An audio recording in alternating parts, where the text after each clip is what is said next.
இந்த பொண்ணோட வீட்டு பக்கத்துல ஒரு மாடிப்படின்னு சொன்ன பார்த்தீங்களா, அந்த மாடிப்படியில கருப்பு கலர்ல ஒரு பேக் மட்டுங்க. அது யாருமே ஆளுங்கெல்லாம் யாருமே இல்லை. ஆனா ஒரு கருப்பு கலர் பேகு, சின்னதா ஒரு கவர் மாதிரின்னு கூட வச்சுக்கோங்களேன். அந்த மாதிரி ஒண்ணு தானாவே மாடிப்படியில போற மாதிரி பார்த்திருக்காங்க இந்த பொண்ணு.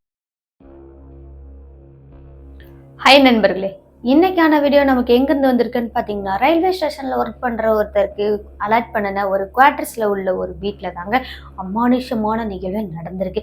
அந்த குடும்பம் அந்த அமானுஷத்துக்கிட்ட எப்படியெல்லாம் பாடுபட்டுச்சு, அதுக்கப்புறம் அதுலேருந்து எப்படி மீண்டு வந்தாங்க அப்படின்றத பற்றி தான் இன்னைக்கான வீடியோவில் பார்க்க போகிறோம். இந்த வீடியோ எப்பவும் போல ரொம்ப ரொம்ப இன்ட்ரெஸ்டிங்காகவும் த்ரில்லிங்காகவும் இருக்க போகுது. ஸோ வீடியோவை ஸ்கிப் பண்ணாமல் பாருங்கள். வீடியோ பிடிச்சிருந்தா லைக் பண்ணுங்கள், ஷேர் பண்ணுங்கள், கமெண்ட் பண்ணுங்கள். இது மாதிரி தொடர்ந்து ரியல் லைஃப் கோஸ்ட் இன்சிடென்ட்லாம் கேட்கணும் அப்படின்னா நம்மளோட சினோ ஸ்டோரிஸை மறக்காம சப்ஸ்கிரைப் பண்ணிக்கோங்க. பக்கத்துல உள்ள பெல் ஐக்கன்ல ஆல் கொடுத்து வச்சுக்கோங்க. ஓகே நண்பர்களே, அவங்களுக்கு என்ன நடந்துச்சு அப்படின்றத வீடியோ தொடர்ந்து பார்த்து தெரிஞ்சுக்கலாம்.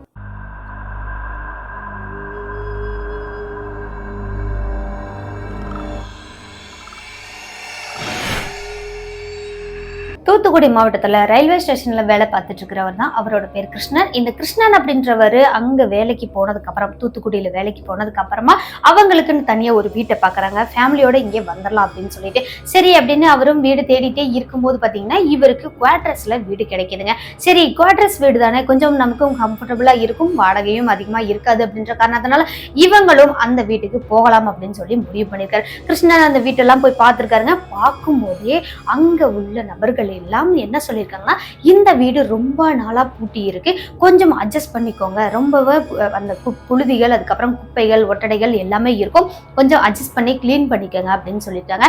கிட்டத்தட்ட 10 வருஷமா அந்த ரூமை வந்து பூட்டி தான் வச்சிருக்காங்க அந்த வீட்டை. என்னடா இது 10 வருஷமா இந்த வீட்டுக்கு யாருமே வரலையா அப்படின்னு அப்பவே அவருக்கு கொஞ்சம் மனசுல சின்னதா ஒரு நெருடல் ஏற்பட்டுருச்சுங்க. சரி, இருந்தாலும் பரவாயில்ல, நமக்கு ஒரு வீடு கிடைச்சா போதும் தானே அப்படின்னு சொல்லிட்டு இவங்களும் அந்த வீட்டுக்குள்ள போறாங்க. கிருஷ்ணன் வீட்டுக்குள்ள போறாரு. போகும்போதே பாத்தீங்கன்னா பயங்கரமான கெட்ட நாத்தம் அடிச்சிருக்குங்க. அந்த நாத்தம் வந்து பின்ன வாடைன்னு சொல்லுவாங்க பார்த்தீங்களா, அதே மாதிரி தான். அந்த மாதிரியான ஒரு வாடை, முட்டை அழுகி போன மாதிரியான ஒரு வாடை. அந்த வாடையை பார்த்ததும் இவர் உள்ள போகும்போதே 10 வருஷமா பூட்டிருக்குன்னு சொன்னாங்களே, அதனால தான் அந்த ஸ்மெல் அடிக்குது அப்படின்னு சொல்லி உள்ள பார்த்தா ஃபுல்லா ஒட்டடையாவே இருந்திருக்குங்க. அந்த வீட்டை பார்த்தாவே கண்டுபிடிச்சலாம் அது ஏதோ ஒரு பேய் வீடு அப்படின்ட்டு கண்டுபிடிச்சிடுற அளவுக்கு இருந்திருக்கு அந்த வீடு. சரி பரவாயில்ல அப்படின்னு சொல்லி ஆளுங்கள் எல்லாம் விட்டு அந்த வீட்டெல்லாம் கிளீன் பண்ணி அந்த ஸ்மெல்லுக்கு எல்லாம் என்னென்ன பண்ண முடியுமோ அதெல்லாம் பண்ணினதுக்கு அப்புறமா அந்த வீட்டை வந்து ஒரு 2 நாள் ஓப்பன்லேயே விட்டுருக்காங்க. அந்த ஸ்மெல் எல்லாம் வெளியே போகட்டும், கூட்டி இருந்தாலும் அந்த ஸ்மெல் உள்ளே இருக்கு அப்படின்னு சொல்லி 2 நாள் அதை ஃப்ரீயா விட்டுட்டு அதுக்கப்புறமா அவங்களோட குடும்பத்தோட வந்து அந்த வீட்டுல பால் காய்ச்சுறாங்க. பால் காய்ச்சினதுக்கு அப்புறமா அவங்களும் ரொம்ப ஹாப்பியா தாங்க அந்த வீட்டுல வாழ்ந்திருக்காங்க ஒரு வாரத்துக்கு அப்புறமா என்ன ஆகுதுன்னு பாத்தீங்கன்னா, இவங்களுக்கு இந்த கிருஷ்ணன் அப்படின்றவங்களுக்கு ஒரு பொண்ணு ஒரு பையன் இருந்திருக்காருங்க.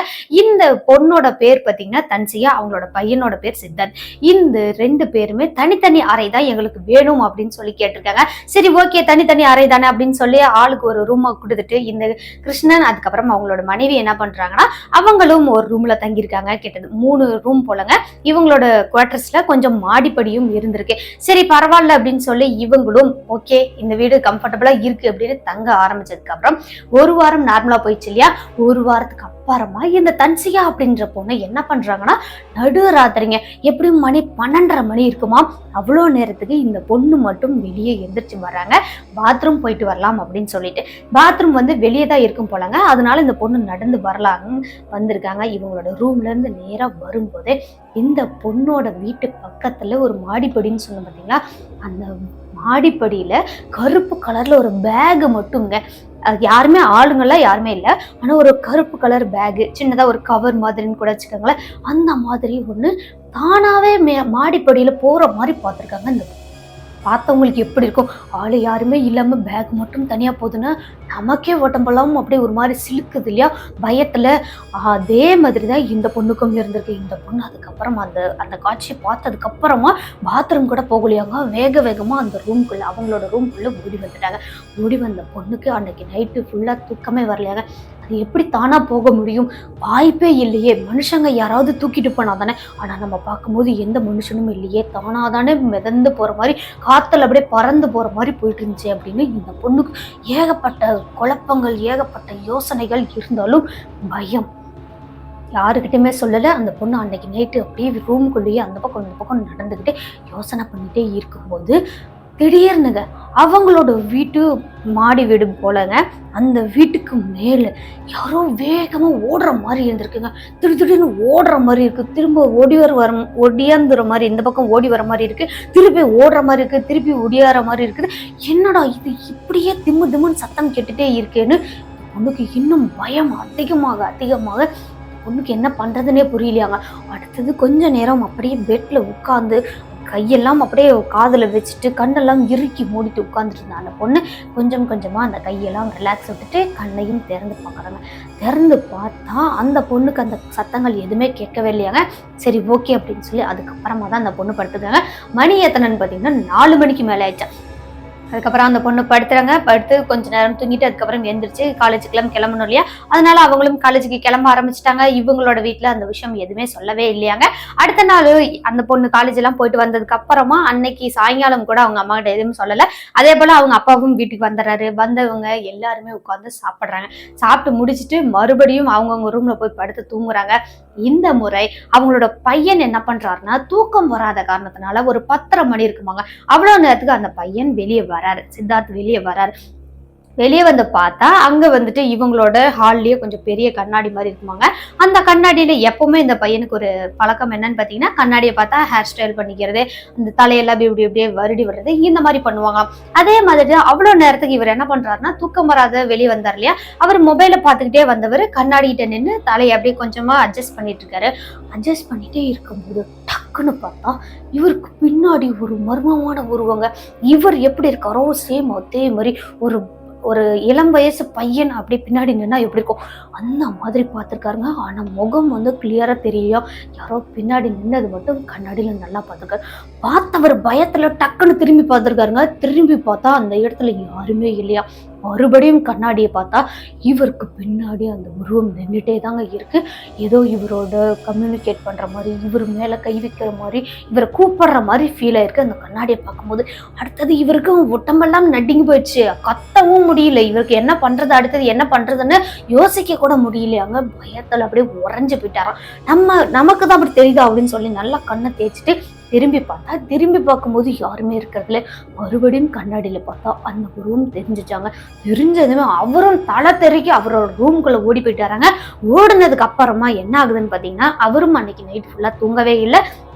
தூங்காதவர் அந்த பக்கம் இந்த பக்கம் நடந்துக்கிட்டே என்னதான் நடக்குது அப்படின்னு கதவு பக்கத்துல வந்து கொஞ்சமா திறந்துட்டு பார்க்கும்போது ஒரு மர்மமான உருவங்க. அந்த உருவத்தை எப்படி எக்ஸ்பிளைன் பண்றதுன்னே தெரியலையாங்க. ரொம்பவே வித்தியாசமான, ஆனா மனுஷனோட உருவ தோற்றம் மட்டும்தான் அப்படி இருக்கு. ஆனா அது மனுஷனே கிடையாது அப்படின்றது மட்டும் நல்லாவே தெரிஞ்சிருக்கு. அது என்ன பண்ணுதுன்னா, மெதுவா நகர்ந்து போய் அவங்களுடைய கிச்சனுக்குள்ள போற மாதிரி இருக்குங்க. கிச்சனுக்குள்ள போயிட்டு அந்த பாத்திரங்கள் எல்லாம் திறந்து மூடுனா ஒரு மாதிரி சத்தம் கேட்கும் இல்லையா, அந்த மாதிரி சத்தம் கேட்டிருக்குங்க. இந்த சத்தத்தை எல்லாம் சித்தார்த்து கேட்டுட்டே இருந்திருக்காரு அந்த கதவு பக்கத்துல நின்று.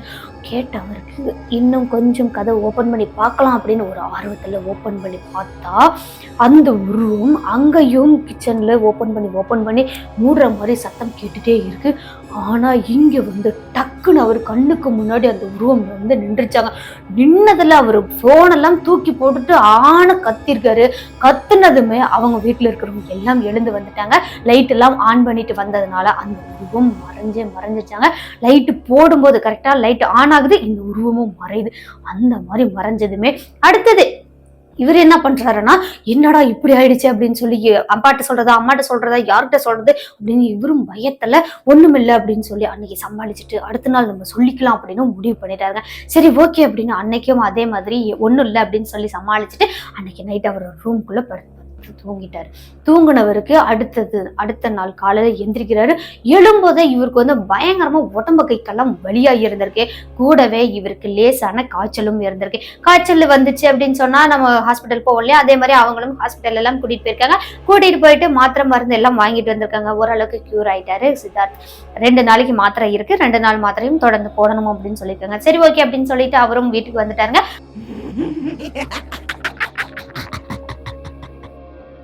அவரும் வீட்டுக்கு வந்ததுக்கு அப்புறமா கூட அவங்களோட அம்மா கிட்ட நடந்த விஷயம் எதுவுமே சொல்லவே இல்லையாங்க. அவங்களோட தங்கச்சிக்கு நடந்துச்சு பாத்தீங்களா, தன்சிகாவுக்கு, அந்த விஷயம் எதுவுமே அவங்களோட அம்மாவுக்கு தெரியாதாங்க. சரி ஓகே அப்படின்னு சொல்லி என்னவோ காய்ச்சல் வந்துருச்சு அப்படின்னு சொல்லி அவங்களும் ரிலாக்ஸா விட்டுட்டாங்க. அன்னைக்கு நைட்டு சாப்பிட்டு படுத்து தூங்குறாங்க.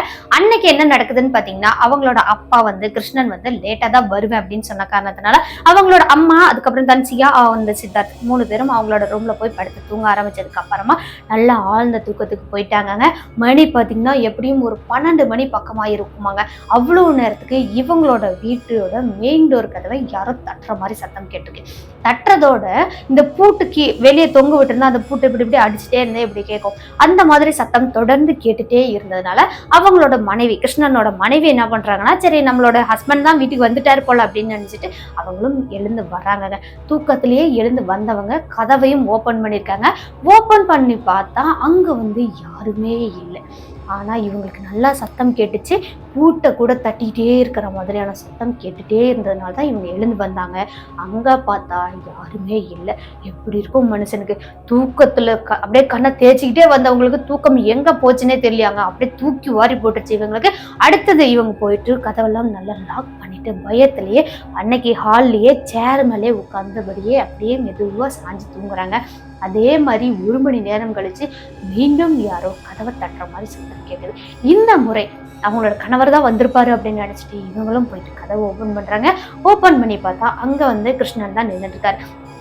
உள்ள வாங்க அப்படின்னு சொல்லி கூப்பிட்டுட்டு கதவெல்லாம் மறுபடியும் உள்லாக் பண்ணிட்டு அதுக்கப்புறமா அவங்க வராங்க. சாப்பிட்டீங்களா என்ன ஏதுன்னு கேட்டுட்டு அவங்களும் போய் படுத்து தூங்க ஆரம்பிச்சிட்டாங்க. கிருஷ்ணன் மட்டும் என்ன பண்றாருன்னா, அவங்களோட வீட்டோட ஹால்லயேங்க அப்படியே எப்படி நின்னாரோ அதே மாதிரி நின்றுட்டே இருக்காரு. சில மாதிரி நின்றுட்டே இருக்காரு. என்ன காரணம் அப்படின்னு தெரியலையாங்க. அடுத்தது அவங்களோட மனைவி போய் படுத்துட்டாங்க இல்லையா, கொஞ்ச நேரம் வரைக்கும் தூங்கிட்டே இருந்தவங்க என்னடா இன்னும் அவர் வரவே இல்லையே, எங்க போனாரு அப்படின்னு சொல்லி நல்லா கண்ணை திறந்து பார்க்கும்போது அன்னைக்கு பெட்ரூம் கதவு ஓப்பன்ல தான் இருக்கு. கண்ணை திறந்து பார்த்தா அங்க ஹால்ல அப்படியே நின்றுட்டே இருந்தவர் அப்படியே தாங்க நிக்கிறாரு. கொஞ்சம் கூட அசையவே இல்லையாக. என்ன இங்க நின்றுட்டு இருக்காரு அப்படின்னு சொல்லி இவங்களும் அந்த பெட்ரூம்ல இருந்து மெதுவா எழுந்து வரலான்னு வர்றாங்க. அப்ப பார்த்தா மறுபடியும் இவங்களோட வீட்டோட கதவை யாரோ டம்மு டம்முன்னு தட்டுற மாதிரி சத்தம் கேட்குது. வெளியே இருந்து அவங்களோட ஹஸ்பண்டோட குரலும் கேட்குது. இந்த உள்ளேயும் நடு வீட்லயே அவங்களோட கணவர் தான் நிக்கிறாரு. வெளியவும் அவங்களோட கணவரோட சத்தம் தான் கேட்குது. எப்படி இருக்கும் மனுஷனுக்கு? அள்ளு விட்டுருச்சுங்க. அந்த நமக்கு என்ன பண்றதுன்னே தெரியல. பயத்துல அப்படியே இவங்க உறைஞ்சு போய் கொஞ்ச நேரம் நின்னதுக்கு அப்புறமா அந்த உள்ள நின்றுட்டு இருந்த நடு வீட்டுல நின்றுட்டு அந்த உருவம் மெதுவா வெளியே போற மாதிரி இருக்குங்க. மெயின் டோர் வரைக்கும் போற மாதிரி இருக்கு. ஆனா டக்குன்னு மறைஞ்சிருச்சு. அடுத்து இவங்க வேக வேகமா ஓட்டம் எடுத்தவங்க போயிட்டு மெயின் டோரை ஓப்பன் பண்ணா அங்கேயும் இப்பவும் கிருஷ்ணனோட உருவம் அங்க நின்றுட்டு இருக்குங்க.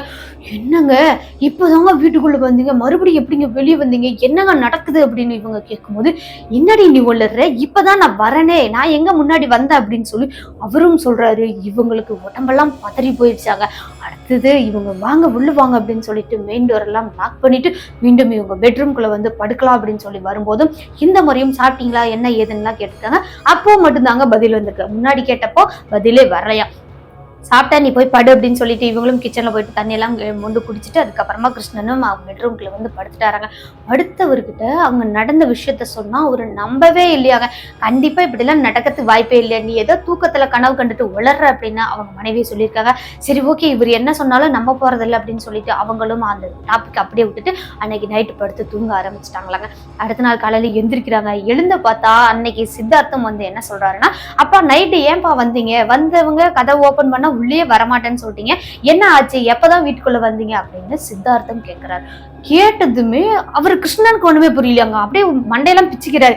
என்னடா சொல்ற, நைட்டு உங்க அம்மா எதையோ சொல்ற, இப்போ நீ எதையோ சொல்ற, என்னதான் ஆச்சு அப்படின்னு கேட்கும்போது அங்க நடந்த விஷயங்கள் எல்லாத்தையுமே, அவங்களோட மனைவிக்கு நடந்தது, சித்தார்த்துக்கு நடந்தது, அந்த பொண்ணுக்கு நடந்தது எல்லாத்தையுமே சொல்றாங்க. சொன்னதுமே இந்த மனுஷன் கண்ணில் பார்க்கலங்க. ஆனாலுமே அதை கேட்கும் போதே அவர் அவ்வளோ ஒரு அரண்டு போயிட்டாராங்க. சரி ஓகே அப்படின்னு அவங்கள எல்லாம் சமாதானம் பண்ணிட்டு, ஒன்றும் இல்லை நீங்களாம் பயப்படாதீங்க அப்படின்னு அவங்கள எல்லாம் சமாதானம் பண்ணிட்டு அன்னைக்கு அவர் வேலைக்கும் கிளம்பிட்டாராங்க.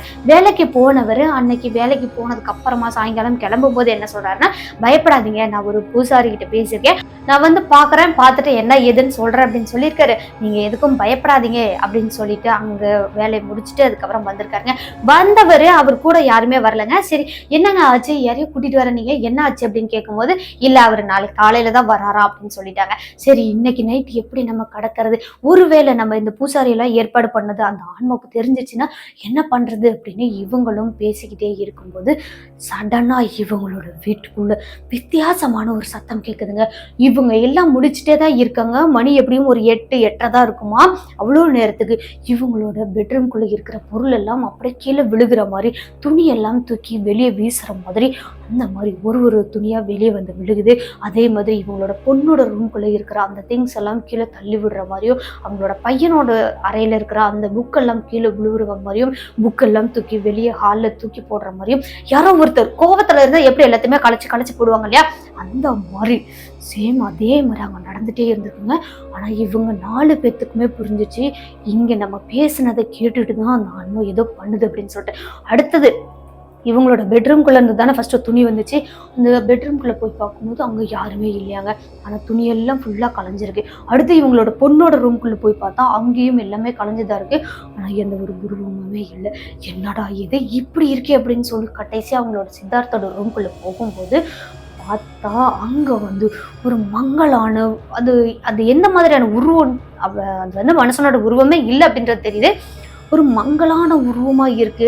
அது வந்து கிளியரான உருவமாவே இல்லை. அது ஒரு ஆணா பெண்ணா அப்படின்றது கூட பார்க்க முடியாத அளவுக்கு அது ஒரு வித்தியாசமான உருவமாக இருக்கு.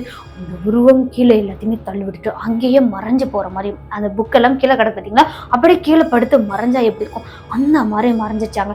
அப்போதான் கிருஷ்ணன் கண்கூடா பார்த்துருக்காரு. அவருக்கு பேச்சு மூச்சே வரலையாங்க. அவ்வளோ பயத்துக்கு போயிட்டார். அடுத்த நாள் காலையில அந்த பூசாரியும் வராரு. வந்தவர் இங்கே பூஜை நடக்கணுமா இல்லையா அப்படின்றத வீடு ஃபுல்லா பார்த்து தான் சொல்லுவேன் அப்படின்னு சொல்லியிருக்காங்க. அதே மாதிரி ஒரு ரூமுக்கும் போய் பார்த்ததுக்கு அப்புறமா ஹாலுக்கு வராரு. வந்தவர் கண்டிப்பா பூஜை நடத்தணும் அப்படின்னு சொல்லியிருக்காரு. சரி ஓகே, பூஜைக்கான தேவையான பொருள் எல்லாம் சொல்லுங்க, நான் வாங்கிட்டு வந்து தரேன் அப்படின்னு சொல்லி கிருஷ்ணன் கேட்கவும் பூஜைக்கான எல்லா பொருளும் எழுதி கொடுத்துட்டாங்க. அவரும் போயிட்டு எல்லா பொருளும் வாங்கிட்டு வந்துட்டார். வாங்கிட்டு வந்து பூஜை எல்லாம் ஸ்டார்ட் பண்ணதுக்கு அப்புறமா கொஞ்சம் நேரம் வரைக்கும் பூஜையெல்லாம் பண்ணிட்டே இருந்தவர் டக்குன்னு பார்த்தா எல்லா ரூம்லையுமே யாரோ கத்துற மாதிரி சத்தம் கேட்குதுங்க. அவங்க பொண்ணு, அதுக்கப்புறம் கிருஷ்ணன், அதுக்கப்புறம் அவங்க பையன், எல்லா ரூம்லையுமே கத்துற மாதிரி இருக்கு. மேல அந்த மாடியில யாரோ வேகமா ஓடுற மாதிரி இருக்கு, கத்திக்கிட்டே இருக்கிற மாதிரி இருக்கு. அதுவும் ஒரு ஆணோட குரல்ல கத்துற மாதிரி இருக்கு. என்ன சொல்லி கத்துறாங்க அப்படின்றது கிளியரா தெரியல. ஆனா ஏதோ சத்தம் வித்தியாசமான குரலாக இருந்திருக்கு.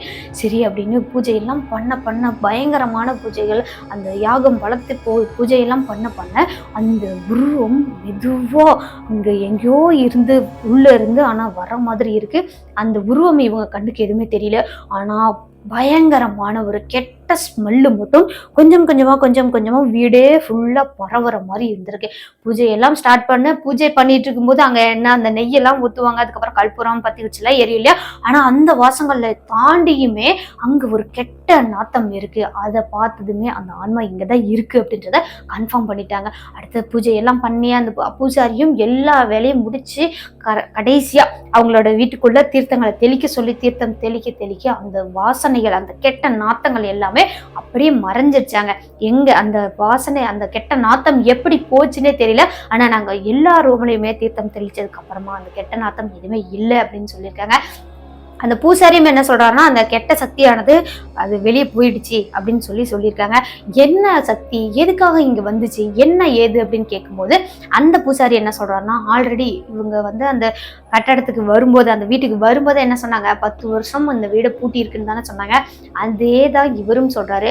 10 வருஷத்துக்கு முன்னாடி இந்த வீட்டுல ஒரு பையன் இருந்திருக்கான். அந்த பையன் வந்து குடும்பத்தோட தான் இருந்திருக்காங்க. அந்த பையன் என்ன பண்றாருன்னா, யாரையோ லவ் பண்ணிருப்பாரு போலங்க. அந்த காதலுக்கு அவங்களோட அப்பா அம்மாவை ஒத்துக்காததுனால அந்த பையன் இதே வீட்டுல தான் தூக்கு போட்டு இறந்து போயிட்டான்.